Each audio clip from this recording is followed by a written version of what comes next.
नमस्ते दोस्तों, मैं हूँ सोनम। आप सभी का स्वागत करती हूँ love story in Hindi podcast channel पर। गुस्सा तो किसी को भी आएगा ना, जब बात गर्लफ्रेंड की हो, उस पर कोई बुरी नजर डाले, उसे तकलीफ दे। अब राज को तो गुस्सा आ गया। वो आगे क्या प्लान करता है, किसकी हेल्प लेता है और क्या सक्सेस हो जाता है? सुहानी की बॉस की सच्चाई जानने के लिए चले सुनते हैं प्रेम रंग पार्ट नंबर 44। राज का प्लान और रूबी की अदाएं। बहुत मुश्किल से राज खुद को कंट्रोल करता है। राज का दोस्त समीर सारी बातें समझाता है। दूसरे दिन दोनों ऑफिस के लिए निकलते हैं और उनका सामना उन दो साजिश करने वाले ऑफिस के दो मेंबर से हो जाता है। मुंह पर तो वो दोनों बहुत अच्छे से राज से बात करते हैं। उनकी असलियत अब राज को सब पता है। राज भी बहुत ड्रामा करता है उनके साथ, अच्छे से बात भी कर लेता है।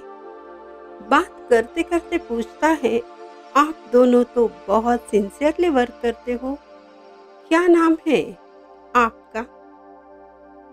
एक प्रकाश और शायद दूसरा। उसी वक्त दूसरा बोलता है, मेरा नाम राकेश है, हम दोनों न्यू ज्वाइन हैं। आप जैसा बनने की कोशिश करते हैं, बस आप पे बहुत टैलेंट है, तभी तो आप इतने ऊंचे मुकाम पर पहुंचे हो। हमें आपसे मिलकर बहुत बहुत खुशी हुई।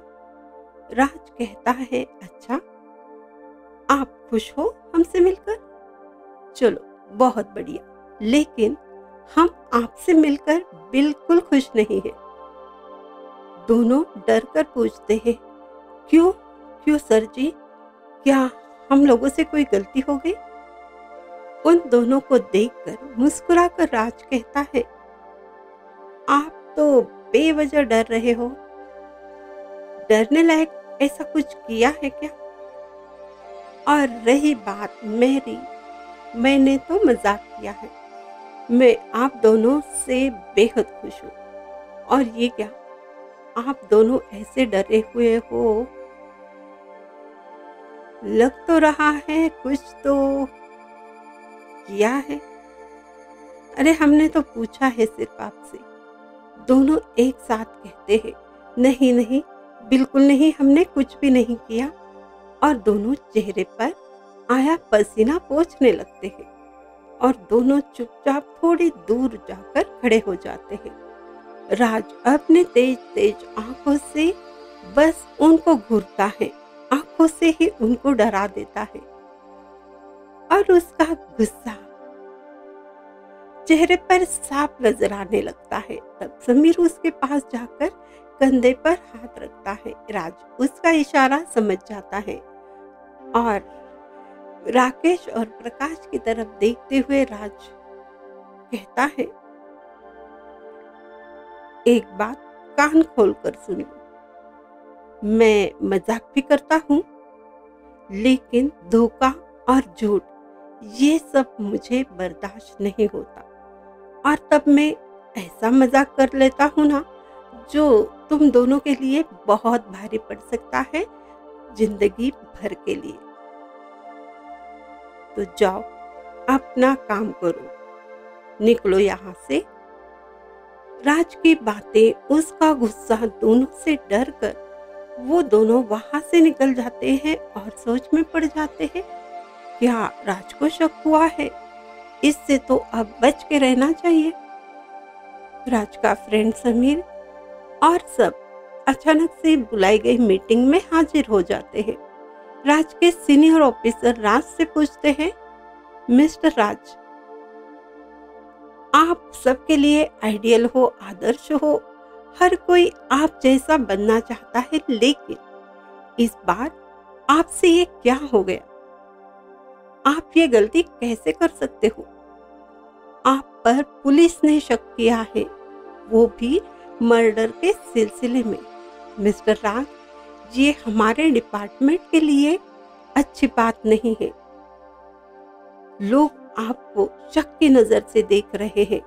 आप एक ऑफिसर हो, आपको इस बात का ख्याल रखना था। क्या मैं आपसे पूछ सकता हूँ, वो दोनों लड़की जिनके लिए आपने रिस्क लिया, आप किसी पुलिस वालों को कहकर ये काम करवा सकते थे? आपने खुद इस काम में दिलचस्पी लेने की क्या वजह है? ये मैं जानना चाहता हूँ अभी। किस वजह से आपने खुद वहां जाकर ये ड्यूटी निभाई है? आपके साथ सिर्फ एक दोस्त आपका समीर था। बोलिए मिस्टर राज, पूरी बात बोलिए। अचानक मीटिंग में ये सब कुछ आ जाएगा, ये तो राज ने नहीं सोचा था। कुछ पल में खुद को संभाल कर राज पूरी डिटेल्स उनको बता देता है। सबसे पहले वो ये कहता है, एक ऑफिसर के नाते शायद मैं गलत हो सकता हूँ, मैंने शायद रूल्स फॉलो नहीं किए हैं, लेकिन उन दो लड़कियों में से एक मेरी मंगेतर है जिसका नाम सुहानी है, और वो मेरा फर्ज था कि उसकी सुरक्षा करना, और दूसरी लड़की मंगेतर की सिस्टर है। ये सब मेरी फैमिली है। जब मेरी फैमिली प्रॉब्लम में हो तो मैं किसी दूसरों पर भरोसा कैसे कर सकता हूँ sir? I am sorry sir, लेकिन मैंने अपने फैमिली को खतरे में देखकर चुपचाप रूल्स फॉलो करना सही नहीं समझा। Please forgive me. आपकी नजर में शायद मैं गलत हूँ, प्लीज आप मुझे माफ कर दीजिए। सुनने के बाद, समझने के बाद राज के सीनियर ऑफिसर राज की बातों से सहमत होते हैं और कहते हैं, आप अपना ध्यान रखिए। ऐसे कैसे आप पर कोई शक करे, ये सही नहीं है। इसके आगे से आप अपना ध्यान रखिए। ऐसे प्रॉब्लम कभी ना हो, इसका ख्याल रखिए। ऐसे आप पर कोई शक करे, ये सही नहीं है। राज कहता है, यस सर, मैं इस बात का ध्यान रखूंगा। और कुछ देर में ही मीटिंग खत्म होने के बाद राज सोचने लगता है। राज कहता है समीर से, देखो यार, उसका मर्डर, जबकि हमारा इससे कोई वास्ता ही नहीं। मर्डर आखिर किसने किया है? इसके पीछे किसकी साजिश है? ये केस पुलिस के हाथ में है। पता नहीं आगे क्या होने वाला है। समीर कहता है, तुम भूल गए? अरे उस 420 इंसान को जिसने कल ही तो बात की, उसी के पास सारी इंफॉर्मेशन है, मिल सकती है वहां पर। लेकिन इसके लिए बहुत दिमाग लगाना पड़ेगा।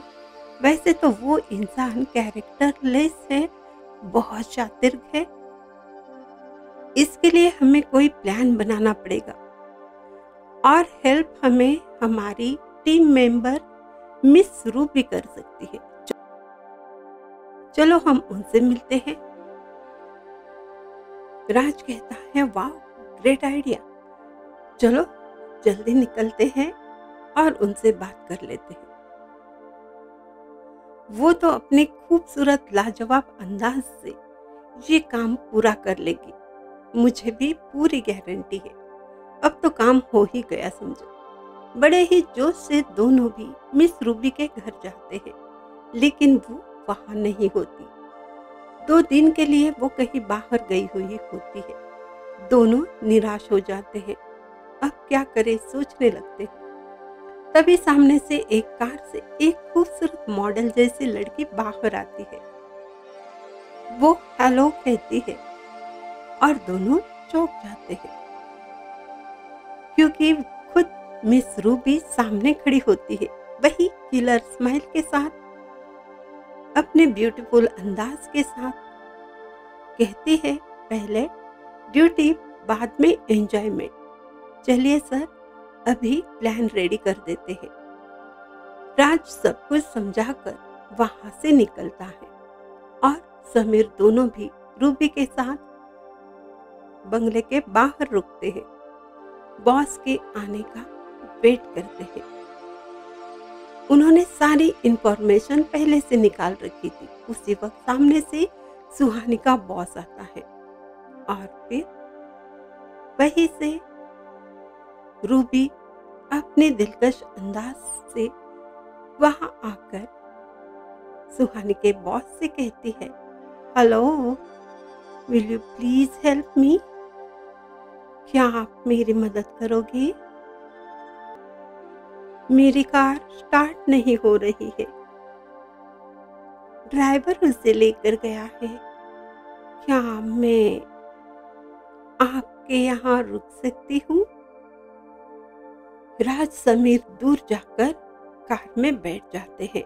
यहाँ रूबी का जलवा शुरू हो जाता है। उसकी अदाओं से पागल हुआ सुहानी का बॉस कहता है, हाँ हाँ, प्लीज प्लीज आप आइए ना, ये घर हमारा ही है, आ जाइए प्लीज। और फिर वही कातिलाना मुस्कुराहट के साथ रूबी वहां घर में एंट्री करती है। उस बड़े से बंगलों में बैठ जाती है। यहाँ वहां देखने लगती है। अपने साथ लगे हुए माइक से राज को कहती है, सब कुछ ठीक है। घर पर थोड़ी दूर राज और उसका फ्रेंड समीर कार में रुक जाते हैं। यहाँ शुरू होता है रूबी का जलवा। अपनी नजरें रूबी पर डालते हुए सुहानी का बॉस उससे कहता है, आप कहाँ रहते हो? आपने बताया नहीं। आपने तो अपना नाम भी नहीं बताया। वही दिलकश अंदाज के साथ रूबी कहती है, आपने हमसे पूछा ही नहीं। मेरा नाम रूबी है। और क्या आप इस बड़े से बंगलों में अकेले रहते हैं? आपकी फैमिली नहीं है? रूबी को देखते हुए उसका बॉस कहता है, नहीं, फैमिली नहीं है, अभी तक शादी नहीं हुई। तो खैर छोड़िए। उसे बात को पकड़े हुए रूबी कहती है, कैसी लड़की चाहिए आपको जो आप इतने दिन तक रुके हो? अपने चेहरे के एक्सप्रेशन छुपाते हुए सुहानी का बॉस अविनाश गुप्ता कहता है, मुझे तो ऐसे लड़के की तलाश है। वैसे आप जैसी ही लड़की की तलाश है। सॉरी, आप बुरा मत मानिए।